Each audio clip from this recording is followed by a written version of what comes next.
Economic survey या आर्थिक सर्वेक्षण जो है वो कहाँ से पढ़ना है, तो आप गूगल पे जाइएगा और वहाँ पे जो झारखंड सरकार है उसका फाइनेंस मिनिस्ट्री यानी कि वित्त मंत्रालय के साइट पे जाइएगा, उसमें आपको इकोनॉमिक सर्वे मिल जाएगा। ठीक है।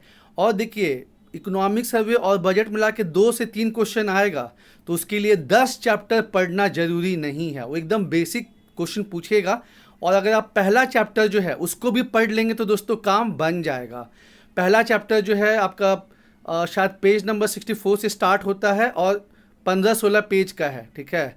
तो जो पहला चैप्टर उसमें जितना भी इम्पॉर्टेंट डेटा है उसका नाम है मैक्रो इकोनॉमिक ओवरव्यू, यानी कि समिष्ट अर्थव्यवस्था परिदृश्य, ऐसा कुछ करके है। तो उसको अगर आप देख लेंगे तो फिर काम बन जाएगा। चैप्टर नंबर 1 में जो है जो जो मेन फैक्ट्स है आपको जो है मिल जाएगा दोस्तों, कि जो है, और 2 चीज़ दिया हुआ है इकोनॉमिक सर्वे 2020-21 में, आपको 2 चीज़ दिया हुआ है जो झारखंड का है। एक 2018-19 में कैसा पूरा परफॉर्मेंस रहा, दूसरा 2019-20 में कैसा रहा, कौन सा सेक्टर का ग्रोथ सबसे ज़्यादा हुआ, कौन सा सेक्टर में मतलब होता है ना कितना ग्रोथ हुआ, साथ ही साथ आपका जो है प्राइमरी सेक्टर का कैसा परफॉर्मेंस रहा, सेकेंडरी का कैसा परफॉर्मेंस रहा, टर्शरी का कैसा रहा, और उसके अंदर कौन से कंपोनेंट बढ़िया से परफॉर्म किए, साथ ही साथ जो है महंगाई कितना रहा, उसके बाद जो है राजकोषीय घाटा कितना रहा, फिस्कल डेफिसिट उसको बोलते हैं।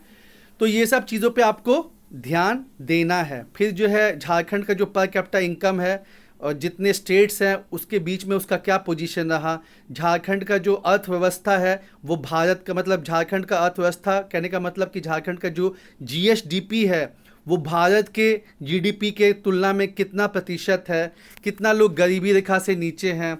फिर आपका एक यूएनडीपी का रिपोर्ट आया था जिसमें उसने काफ़ी तारीफ की थी झारखंड की, तो वहाँ से क्वेश्चन बन सकता है कि कितने लोग जो हैं वो गरीबी रेखा से बाहर हैं 2005-06 से लेकर 2015-16 के बीच में। तो और कितने प्रतिशत लोग जो हैं वो छोटे किसान हैं एग्रीकल्चर में। उसके बाद जो है आपको जीएसडीपी देखना है।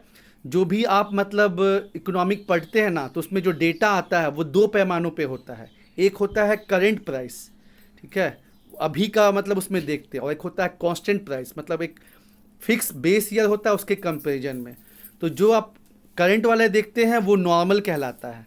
अगर आप इंडिया की बात करें तो वो नॉर्मल जीडीपी कहलाएगा, अगर जीडीपी के स्तर में बात करें तो, और स्टेट के टर्म में बात करें तो नॉर्मल जीएसडीपी कहलाएगा। लेकिन जब आप उसको बेस ईयर से कंपेयर कीजिएगा तो वो फिर रियल जीडीपी, और स्टेट के संदर्भ में बात करें तो रियल जीएसडीपी हो जाएगा। तो उस पर तो खैर हमने वीडियो भी बनाई है, नीचे डिस्क्रिप्शन में लिंक भी दिया है कि नॉमिनल और रियल में क्या अंतर होता है। पहले जो स्टेट है, स्टेट पीसीएस में जो है इकोनॉमिक सर्वे से क्वेश्चन नहीं आता था, लेकिन अभी 2-3 सालों से जो है ये बदलाव देखा जा रहा है। पहले बिहार में स्टार्ट हुआ, फिर डिफरेंट स्टेट में भी ये देखने को मिला कि इकोनॉमिक सर्वे से 1-2 क्वेश्चन जो है रहता है दोस्तों।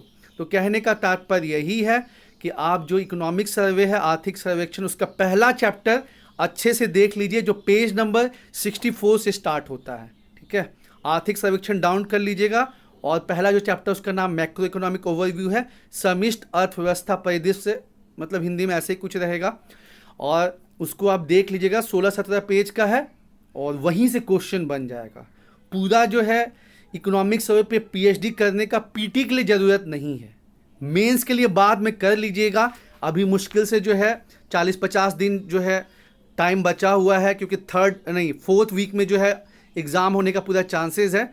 तो इसीलिए अभी मतलब तेज़ी के साथ निकलना है। ठीक है, झूठ मूठ का, अब मान लीजिए 2 क्वेश्चन आ रहा है उसके लिए आप 10 चैप्टर पढ़ रहे हैं, ये मतलब पूरा बेवकूफ़ी वाला काम है। ठीक है, इसीलिए पहला चैप्टर पढ़ लीजिए जो मैक्रो इकोनॉमिक ओवरव्यू है, और उससे जो है काम बन जाएगा।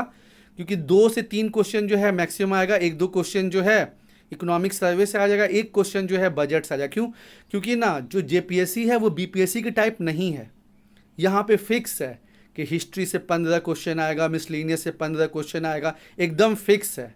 ऐसा बाकी जगह नहीं होता है। मतलब कभी जो है बीपीएससी में देखेंगे करंट से मतलब 20 क्वेश्चन आया, तो पिछले साल जो एग्ज़ाम हुआ उसमें 35 क्वेश्चन आ गया, तो वहाँ अनसर्टेनिटी रहता है। लेकिन जेपीएससी पीटी में क्या है कि फिक्स है भाई, ज़्यादा मतलब जो पैटर्न है उससे इधर उधर नहीं जाएगा।